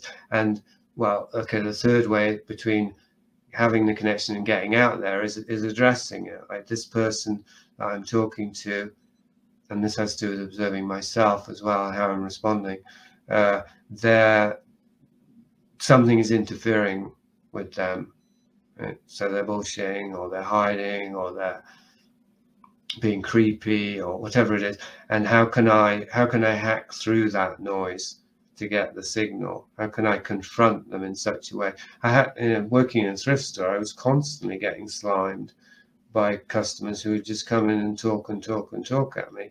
And I'd say that has to do with entities, that, like, their entities are trying to feed and multiply, spread around by capturing people, by talking and by, complaining or invoking pity, or what we talk about, psychic vampires. So I really had to try and develop an ability to stop people's entities from, I didn't think about it like that back then, from sliming me, from using that person to slime me without offending them, because, well, they're coming into my thrift store. I can't just offend people when I don't like them. It's not practical. Anyway, nobody, I don't like offending people, because it can make the situation worse. So anyway, that's my long-winded answer. Yeah, there's a question of, like, maybe what you were attempting to find out in some of those examples is there anyone in there, behind all that? And I think in most of those cases there is. Whether it's too deeply buried or too far gone is another matter. And then there are a much smaller number, I think, that there isn't anything in there. But whether that whether they constitute a different category of being or entity is brings us back, I think, really to where we more or less started. You know, and me reminiscing about our talk. You know, what if some people out there in the world are not like us? There seems to me that there's many more bodies on the earth than there are souls. Again, you know, it's invasion of the body snatchers, where they live kind of idea. Yeah, yeah, and there were people in the thrift store that it was the equivalent of there being nobody home, and there was no point in trying to connect to them, except insofar as I had to discipline them to get them out of the shop, or make sure that they didn't just cause too much disruption while they were in the shop. So it was very much like dealing with children in a negative sense. Obviously, dealing with children can be actually much more meaningful than dealing with adults, but I mean in the sense of a child who's a tantrum or is sulking, or basically is just causing trouble, and you've got to find the best way to neutralize the problem. Yeah, and you can't just give them a lolly every time, because their teeth will rot, if I can use that as a metaphor. And they keep coming back for more lollies.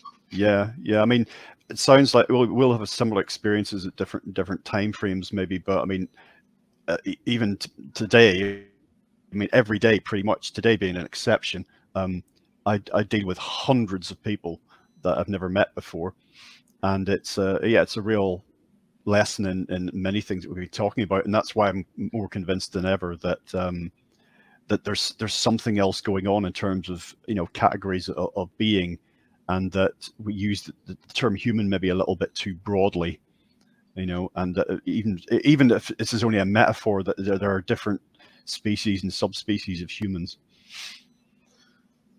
So I presume you don't mean face to face hundreds of people. Yeah, basically, you know, I work in heritage tourism, so yeah, often hundreds of people face to face that I've never met before. Wow. Yeah, albeit usually very briefly. Even so. Yeah, it's intense. You don't have to shake their hands, do you? Sometimes they offer to, but I don't have an issue with that. You know, I was shaking hands and you name it, right throughout the pandemic. Well, I wasn't referring to. No, but I just mentioned that because that was another recent thing where it was like, you know, clipping humanity's wings is like, you know, never mind, don't be in the same space as each other. God forbid that you touch each other. Yeah, it's curious though, because touch probably is a way that entities get around, never mind viruses, which I doubt the existence of more than I doubt the existence of entities, probably. Because I've got more direct experience of entities than viruses. But in that regard, making me think of this point you made about, are they desperate or are they confident, the entities? Maybe it's not one thing or the other, because yeah, the pandemic, as it's called in some quarters, you can see how it serves the interests of certain ways of entities and or vampiric overlords, and in other ways maybe doesn't, at least in the specifics of it. And that being an example, like, because for me, not having to shake hands was a blessing. Like that was always a problem, not wanting to shake people's hands, and finally I was free of it, because I don't like physical contact unless I really want physical contact with that person, like specifically. To me, it's a volitional thing, not a socially conditioned thing. Anyway. Yeah. So do we have any other, just thinking about winding up, do we have any other points, questions, anything that's come through that we can address? Well, we could ask people who's there. Does anyone want to turn their camera on and meet us? Because this is an opportunity to meet at least two people. There were three, but I think one of them that I haven't met before. So I say don't be shy. It won't, well, because I mean I'd have to edit it actually. But anyway, it's up to you. Somebody just, I think Thomas did another one. It's very long though. He's writing a book here. I think I'll make Mark. If Mark wants to start that, you're going to have to unmute and say it, because otherwise, something about vampires.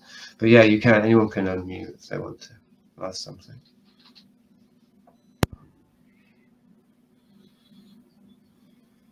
So all I would just, something's just come through there, I think, has it? Yeah, just a thanks for the chat. Okay, yeah, well, I mean, you know, are we any further forward than we were 2 hours ago? I'm not sure, but one thing I've keep an eye on a great deal at the minute is that, you know, advances in science in terms of, again, and without air quotes on this occasion, in terms of dark matter, dark energy, and everything I mentioned earlier about the reality such that it is beyond 5 senses and 3 dimensions, and how little we actually perceive, and therefore how much room there is for the unknown. You know, the entity realm, it seems to me, is most of what they're actually, we can't say is, but appears to be. It's infinitely more vast than this, you know, this little sort of glass cage that we're occupying. Well, certainly it leads into, I would say, you were talking about eternity earlier, and David Sharman was talking about hell recently at Easter, and so, you know, in order for us to get to eternity in the spiritual realms, dimensions, we have to go through the gauntlet of hell, which is where the entities dwell. So yeah, I think that's like the physical realm, and then the psychic or the interpsychic realms, as Charles Upton calls it, which aren't eternal and they're not spiritual, but they're non-material, so they last a lot longer. And as you were saying, they're a lot bigger. But then there's the eternal. So that's my sense of it, and that's one of the trump cards of entities, that because our spiritual senses are closed, we can't tell the difference between psychic entities and or fallen demonic angels and stuff, and eternal principles, because they're both equally invisible and non-material to us. So it's relatively easy for a demon to trick a human whose spiritual senses are closed into thinking that they're having congress with an angel. Yeah, exactly. And there's lots of entity-based sci-fi and horror, isn't there? You know, when something's revealed to be you're interacting with something, it turns, you know, something apparently beautiful, it turns out to be hideous. That's right. You know, yeah. Yeah, I know somebody who's had that experience, actually, that very experience. I saw that Thomas turned his camera on, so I'm keen. He turned it off again, but maybe he thought the window had closed. But if you want to introduce yourself, Thomas, then I'd be very happy to meet you. And the same for Mark J, who I think I've been in touch with by email for a while, but I've never met. Maybe Thomas went away from the camera. Or maybe he was a demon disguised as an angel, and we just broke his glamour magic. Oh, look, he's disappeared entirely now. There he is. Well, I mean, are we what we think we are, you and I, in that context? Well, yeah, absolutely. I mean, we probably think that we're people, or we're probably in the habit of thinking of ourselves as people, without much basis for that. I mean, what is that? This idea of a person. What is a person? Yeah, and if we're experiencing reality such that, you know, along the lines of what I mentioned, that, you know, there appear to be, you know, that we don't resonate with, or don't appear to be the same as or similar to most of these other meat bags that we meet on the street, you know, then what does that say in itself? You know, is being in a minority necessarily a good thing? Well, I suppose it depends on the majority, doesn't it? I mean, I'm glad we're not in the majority based on what I can see of the majority. But yeah, if we were in the majority, I mean, this is the thing about the Sorcerer's Apprentice, to bring it full circle, because that was what you started with talking about, that podcast I did, Sorcerer's Revelation, sorry, not Apprentice. That's funny, because that's just two words that have kind of been stuck together by our culture. So I just said them automatically.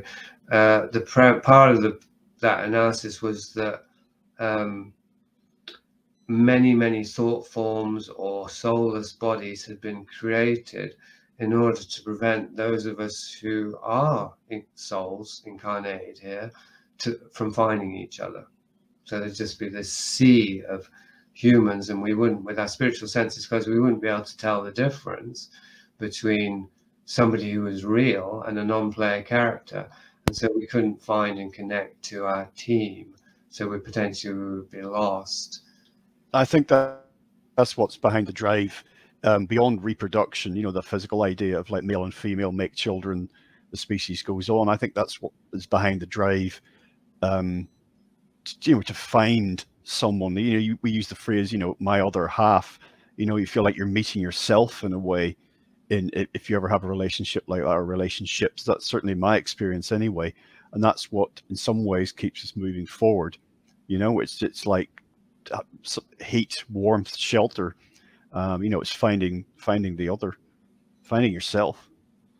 Finding yourself by finding the others, yeah. Yeah. Well, I think that's a great note to end on, personally, because I think that is very much why I do what I do, and it sounds like it's why you do what you do.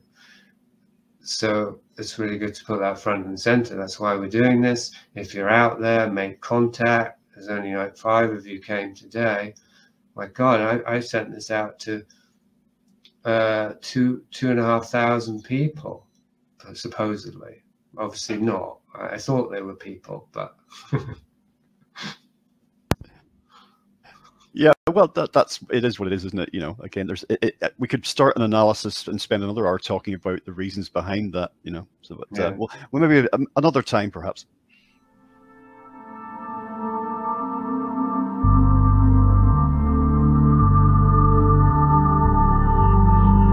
LegalizeFreedom.com